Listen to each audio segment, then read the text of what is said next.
Welcome to Rock Cabal Live, the internet's newest music source, giving artists and musicians the voice to be heard. And now, on with the show, you filthy animals.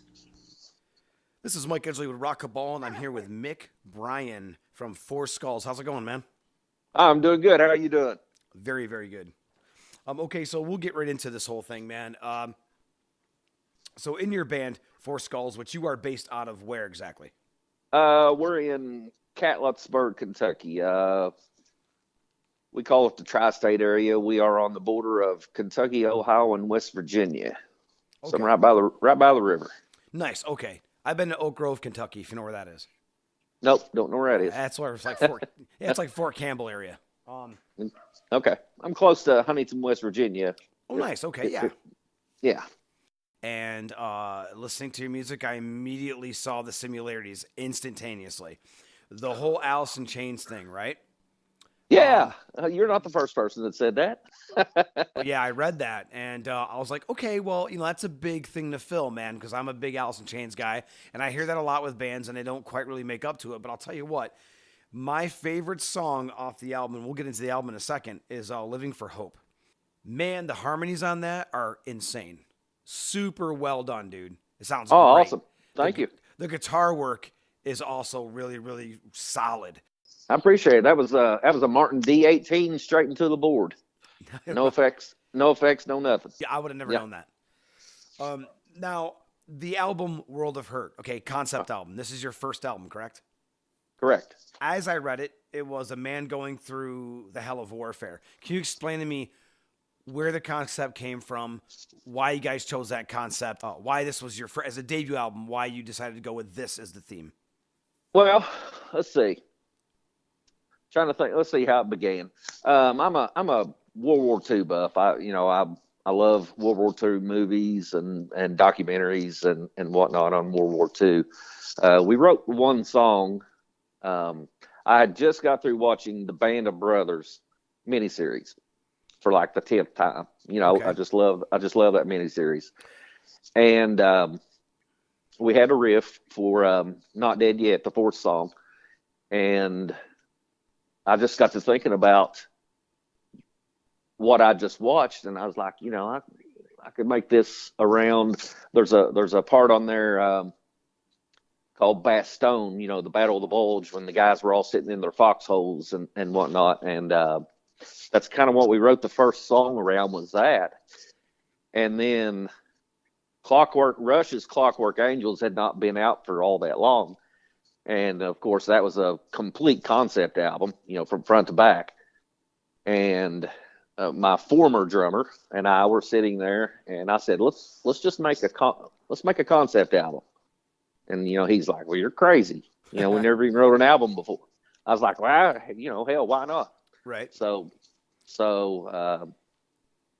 we just decided to go for it. We kind of made like a chapter list, just like a book.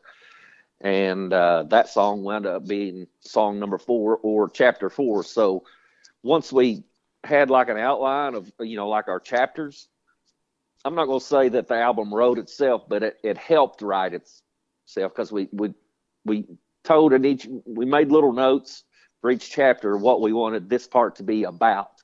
So that kind of lended itself on what kind of lyrical content, maybe the mood of the music. You can kind of see where I'm going, right? Right. Okay. So that's pretty much how it started. Where did you record the album? Can I ask that? I built my own studio.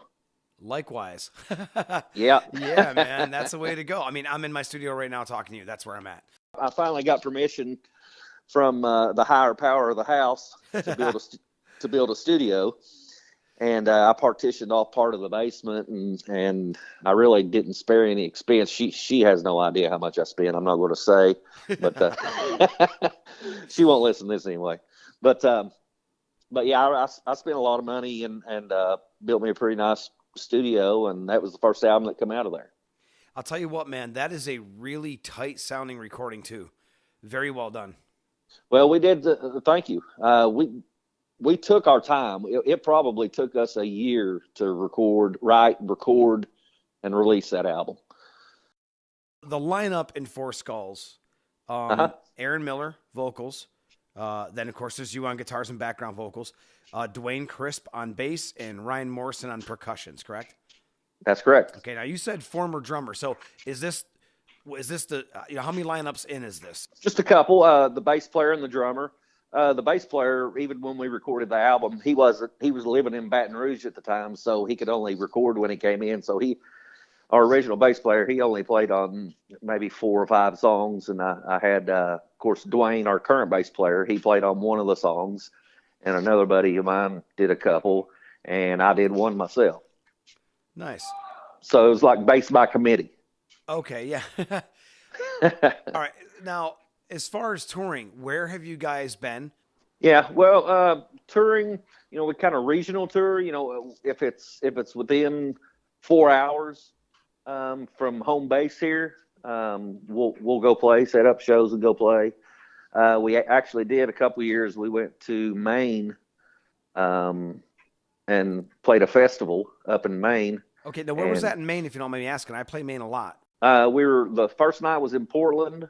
Nice. The second night was Portland. The first night was Auburn, Maine. Awesome. I think it's about 40 minutes north. There's a DJ up there we got hooked up with, and he got us on that festival, and we loaded up the RV and hooked the trailer up and went. So that is awesome. Yeah, I've played a lot of gigs in Bath. It's like awesome. Ridiculous. Yeah, dude. Maine is very cool to jam, dude. That's a great place to tour. It's a beautiful place too. We got to, on our off day, we got to spend some time at Old Orchard Beach. Oh yeah, man. Yeah, it's beautiful there. It is. It's very, very beautiful there. Okay, now this album's out, and this album's been out for a little bit. Are you going to try something more straight? Not try to be so storytelling, I guess. I mean, yeah, we've talked about it, and I don't know if it'll be a concept. One continuous story. Even if it's not a concept, there will be a theme throughout the album. I just, like I said, I'm a Rush head. All their albums, even if they're not theme or concept, they all have a common theme, and that's I'm going to do one or the other. Right. I've got some ideas jotted down, but nothing solid yet. I hope to get started very soon. My studio, once I advertised a little bit, took off a little bit too much, and I bit off more than I could chew, and I haven't had time to do my own stuff. So I'm trying to finish up some projects and not taking on any new ones, so I can concentrate back on the Four Skulls material. Okay, so let's go back to the World of Hurt album, right? Okay. First off, I got to tell you, the cover art is also really cool. So who did the concept art for that? Is this something you guys had someone draw up? It's a photo in the public domain of Nuremberg, Germany, with a little highlights added here and there, and part of it cropped out. The original picture was much bigger, but I just took that original and added like the bright blue sky and just made a few little adjustments to it. I think it kind of looks a little Led Zeppelin-ish. yeah. And when I put in your album, I listened to the whole album through. Then I went for a drive, and let's do it again. And I find that with your guys' compositions, you find a little bit of a different flavor of things that come out, not only in guitar work, but some of the harmonies that you didn't quite hear the first time around, even though they're brazen or right there. You guys got a lot of stuff going on in these songs. And and you can hear something new if you just listen for a second. You hear something new come out. Both times I listened to it all the way through, I was pretty impressed. I'm going to be doing a third one here, and I guarantee I'll find something else. Well, awesome. I appreciate you taking the time to listen. As an artist, we always hope that people will continue to listen, continue to dig, and I still hear things myself, and I appreciate that you took the time to dig a little deeper. Most people won't, but there are people that will. Now, I will ask you this. Four Skulls, I'm assuming because there's 4 members, or is there a different, deeper meaning to Four Skulls? Nope, it's just because there's 4 guys. Cool. Band names are so hard to come up with. Yeah. It took us weeks, and then everybody agrees upon something cool, and then you Google it, and you're like, damn, somebody's already got it. Damn, somebody's already got that one. So I was just sitting on the couch, and I just said, well, it'll just be the damn Four Skulls. That's what we are, Four Skulls. Everybody's like, yeah. Yep. You know, I So find, no deep rooted meaning or anything. I like it, and the logo. I came up with the logo and whatnot, and it's stuck and done very well for us. It's memorable too. you saying it's so simple and simplistic, and I find that's how most people make up their names. They really are at first simplistic. Yeah. But when you hear it, you have to sit and go, okay, Four Skulls. It can't be as simple as four guys. So you start thinking into it, and it ends up being, no, it's just four guys. That's it, you know? Yeah. Nope, Yeah. that's it. What are your plans on this release? Do you think by this time you guys want to be touring more widely? You know what I mean? I know you're saying regional. You did a lot of 4-hour stints, and I know you guys, obviously, you guys work as well, I'm assuming, right? Yeah.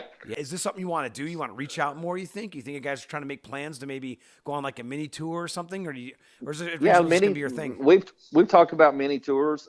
We've got some shows coming up. We got lucky and got involved with a promoter. He's got a song with the Bullet Boys. Nice. Next month. Then just a few weeks after that, we'll be with Firehouse. And then at the end of June, we're going to be with Jeff Tate with his Operation Mindcrime group. That is awesome. So that's the goal. That right there is part of the goal, is just get bigger and better shows. Not play local. We never play in our hometown. We always, this is a small little area. It's cover band capital, which I did it, back in the day and had a great time playing it. But you may. I've heard it said before, but you don't really get recognition or the respect you deserve right in the middle of your hometown, because everybody knows you. That is true. You know what I mean? True. You got to branch out. Yeah, you do. And I'll tell you what, those 3 shows, first off, let me just say, those 3 shows are great shows for sure. Yeah. We've talked about playing. What other cities that are close enough to us, but we could branch out to. And Cleveland as well within. We've played in Nashville before. Nashville's got a lot of going on rock and roll wise. We've also the bass Dwayne, my bass player. He and I were really talking seriously. We've talked about it before, but I think the discussions are getting more serious. We're talking about going over to Europe next year. Yeah. Just to do it. Yeah.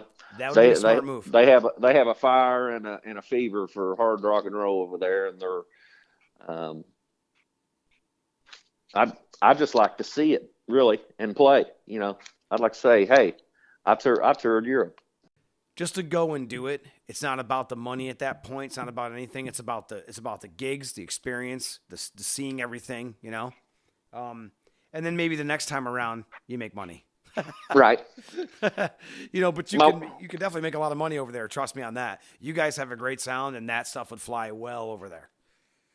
Yeah, it's just getting hooked up with the right people over there, right promoter or whatever, and if we can break even, I'll be happy. I figure it'll cost us the first one, but that's okay. Right. My wife and I have a running joke every time I go out to play. She says, "How much you making tonight?" And I always look at her and say, "I'm making memories." That's what I always tell her. So I'm sure you've seen it on Facebook. You've heard it a lot. These bands constantly lately, oh man, I can't make a living doing music. I don't make any money. I have to have a job. And these are on major label bands, Mm-hmm. How do you feel about this whole thing going around now where everybody's just like, well, you can't, man, you can't make money. You can't make a living. And I hear it a lot, but I mean, I also see people doing it. Yeah. I think just for me, on the looking from the outside, it just looks like it's harder and harder. I don't know if people are. It seems like there's not as many people coming to shows is what I think. Everything's expanded to the bigger cities for sure.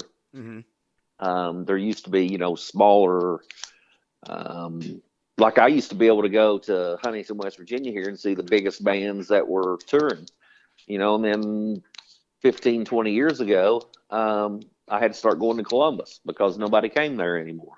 Yeah. Money's the music business, and it's a tough business. Oh yeah.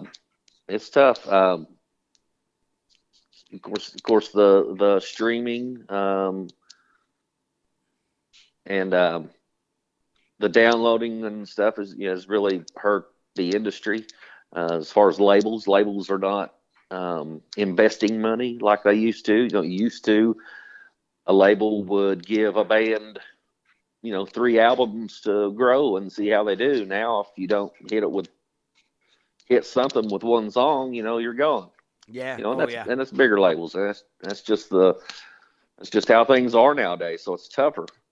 We played with Pop Evil, and I talked to a couple of them dudes, man, and they're not making millions. They're eating McDonald's cheeseburgers at night for dinner and whatnot. And they're, I consider them a pretty good sized band, but the struggle is real.